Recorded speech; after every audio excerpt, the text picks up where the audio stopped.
Hi friends, Karthik தீபம் சீரியலை பற்றி தான் நம்ம இந்த வீடியோக்குள்ளே பார்க்க போகிறோம். வாங்க நம்ம வீடியோக்குள்ளே போகலாம்.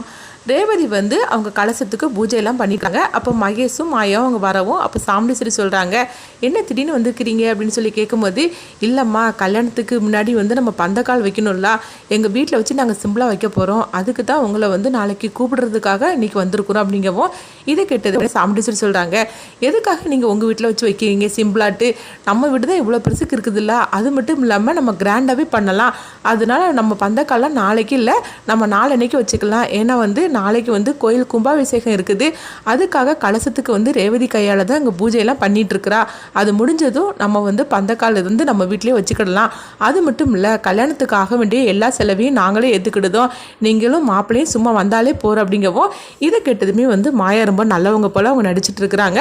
அடுத்து சரிம்மா நாங்கள் கிளம்புறோம் அப்படின்னு சொல்லிட்டு அவங்க 2 பேரும் கிளம்பி போகிறாங்க. அடுத்து பார்த்தோம்னா கலசத்துக்கு பூஜையெல்லாம் பண்ணி முடிச்சதுமே எல்லாரும் அவங்கவுங்க வேலையை பார்க்கறதுக்காக போயிருந்தாங்க. அப்போ சிவனாண்டி சந்திரகலாவுக்கு ஃபோன் பண்ணுறாங்க, என்னாச்சுது, இப்போ நான் ஆட்களை அனுப்பி விடுதேன், நீ கலசத்தை கொடுத்து விட்டுரு அப்படிங்கும்போது, சரிங்க இதுதான் நல்ல நேரம், யாருமே இல்லை, அதனால் இந்த நேரத்தில் நீங்கள் அனுப்பி விடுங்க அப்படின்னு சொல்லவும் அவங்க சொன்ன மாதிரிக்கு பார்த்தோம்னா சிவனாண்டி அவங்களுக்குள்ளே ஏற்பாடு பண்ணனா ஆட்களை அனுப்பி விடவும் உடனே கலசத்தை எடுக்கிறதுக்காக சந்திரகலா இங்கே பூஜை ரூமுக்கு வராங்க. கலசத்தையும் யாருக்கும் தெரியாமல் எடுத்துருந்தாங்க. வெளியே வரும்போது கரெக்டாக பார்த்தோம்னா கார்த்தி அங்கே இருக்கவும், ஐயோ இந்த டிரைவரில் அங்கே நின்றுட்டு இருக்கிறான், யாரு கண்ணில் படக்கூடாது, அவங்க கண்ணிலே பட்டுருவோம் போலுக்கு அப்படின்னு சொல்லிட்டு ஒளிஞ்சு நிற்கவும் அப்போ கார்த்திங்கிறது கிளம்பி போயிருந்தாங்க. அடுத்து பார்த்தோம்னா சந்திரகலா அந்த கலசத்தை எடுத்துக்கொண்டு சிவனாண்டி அனுப்புனா அவங்க அந்த ஆள்கிட்ட கொண்டு கொடுத்துருந்தாங்க. இங்கே பாரு இது யார் கண்ணிலையும் பற்றக்கூடாது, அதனால நீ ஒழிச்சு வச்சுக்கிடணும் அப்படின்னு சொல்லும் போது அவங்களும் சரிம்மா அப்படின்னு சொல்லிட்டு அதை எடுத்துகிட்டு போயிருந்தாங்க. அடுத்த நாள் ஆனதுமே பார்த்தோம்னா அவங்க பூஜை ரூமுக்கு போகிறாங்க. சாமுண்டீஸ்வரி பூஜை ரூமில் பார்க்குறாங்க. பார்த்தோம்னா கலசத்தை காணலை. இதை பார்த்ததுமே அதிர்ச்சி அடைகிறாங்க. ரேவதி அப்படின்னு சொல்லி கூப்பிட்டவும் எல்லாரும் வந்துருந்தாங்க. என்னம்மா அப்படின்னு சொல்லி கேட்கும்போது கலசத்தை பூஜை ரூமில் காணலை அப்படிங்கிறாங்க.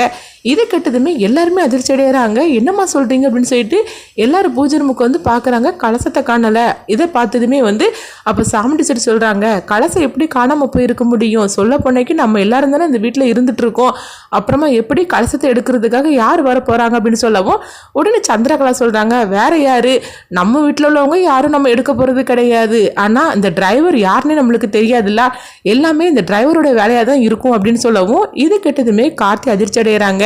இங்கே பாருங்க, எப்போ பார்த்தாலும் என் மேலே வீண் பழி நீங்கள் சுமத்திட்டு இருக்கிறீங்க, நான் எதுக்காக கலசத்தை எடுத்து ஒழிச்சு வைக்க போகிறேன் அப்படிங்கும்போது, எதுக்காக ரேவதியோட கல்யாணத்தை தடுத்து நிறுத்தணும், அக்காவோட மான மரியாதைலாம் போகிறதுக்காக தான் எல்லாம் பண்ணிட்டு இருக்கிற அப்படிங்கவும் இது கேட்டதுமே ரேவதி சொல்கிறாங்க, சித்தி நம்ம யார் எடுத்தாங்கன்னு தெரியாமல் நீங்கள் இந்த மாதிரிக்கு அநியாயமாக அவங்க மேலே பழைய சுமத்தாதீங்க அப்படிங்கவும், இங்கே பாரு ரேவதி, நீ ரொம்ப தான் அவனுக்கு சப்போர்ட் பண்ணி பேசிகிட்டு இருக்கிற, சொல்ல போனாக்கி இந்த டிரைவரோட பற்றி நம்ம எதுவுமே தெரியாது, அக்காவால் தான் இந்த டிரைவர் இந்த வீட்டில் இருந்துட்டு இருக்கிறான், நீ ரொம்ப சப்போர்ட் பண்ணி பேசிகிட்டு இருக்காத, சொல்ல போனாக்கி ஃபஸ்ட்டு இவன் மேலே போட்ட பிரச்சனைக்கே இன்னும் இவன் நம்மளுக்கு எந்தவித ஆன்சரும் சொல்லலை, அப்படி இருக்கும்போது இவனுக்கு சப்போர்ட் பண்ணி நீ பேசிகிட்டு இருக்காது அப்படிங்கவும் அப்போ ரேவதி சொல்கிறாங்க, அதுதான் அம்மாவும் டிரைவருக்கு டைம் கொடுத்துருக்குறாங்களா, அதுக்கு முன்னாடி நீங்கள் ஏன் தேவையில்லாமல் இந்த மாதிரிலாம் பேசிகிட்டு இருக்கிறீங்க சித்தி அப்படிங்கும்போது, அதெல்லாம் எனக்கு தெரியாது, அப்போ கலசத்தை இந்த டிரைவர் எடுக்கலன்னு சொல்லிட்டு நிரூபிக்கட்டும் அப்படின்னு சொல்லவும் அப்போ உடனே காத்து சாமுண்டீஸ்வரியை பார்க்குறாங்க. சாமுண்டீஸ்வரி எதுவுமே ஒரு பேச முடியாத நிலமையில இருந்துட்டு இருக்கிறாங்க.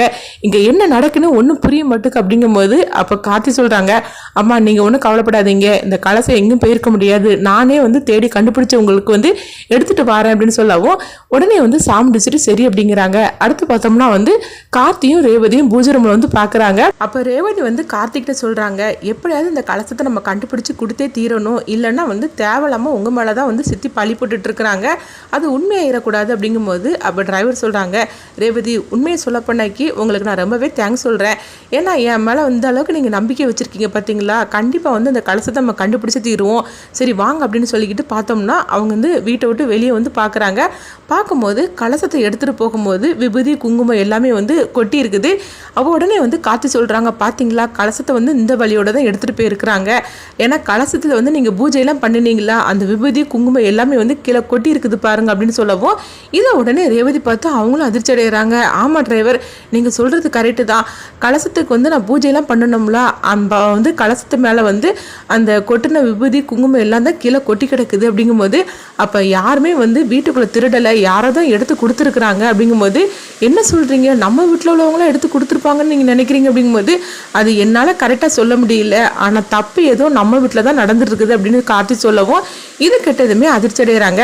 அடுத்து பார்த்தோம்னா வந்து சந்திரகலா வந்து ஏற்கனவே சாமுண்டி சிட்டியில் சொல்லி இருக்கிறாங்க, சிவனாண்டியும் கார்த்தியும் ஒன்றா பேசிகிட்டு இருந்தாங்க, அதனால வந்து கலசம் வந்து சிவனாண்டி கையில் தான் இந்த கார்த்தி எடுத்து கொடுத்துருப்போம் அப்படின்னு வந்து சந்திரகலா சொல்லியிருக்கிறாங்க. இது வந்து கார்த்திக்கு ஞாபகத்துக்கு வருது. அப்போ கண்டிப்பாக ஒருவேளை வந்து சிவனாண்டி தான் இந்த கலசத்தை எடுத்துருக்கணும். சந்திரகலாவை எப்போ பார்த்தாலும் நம்ம மேலே பழி போட்டுகிட்டே இருக்கிறாள், இந்த சந்திரகலாவுக்கும் சிவனாண்டிக்கு ஏதோ ஒரு தொடர்பு இருக்குது அப்படின்னு சொல்லிட்டு கார்த்தி நினைக்கிறாங்க. அடுத்து என்ன நடந்துச்சுன்னு நம்மளும் வெயிட் பண்ணி பார்க்கலாம்.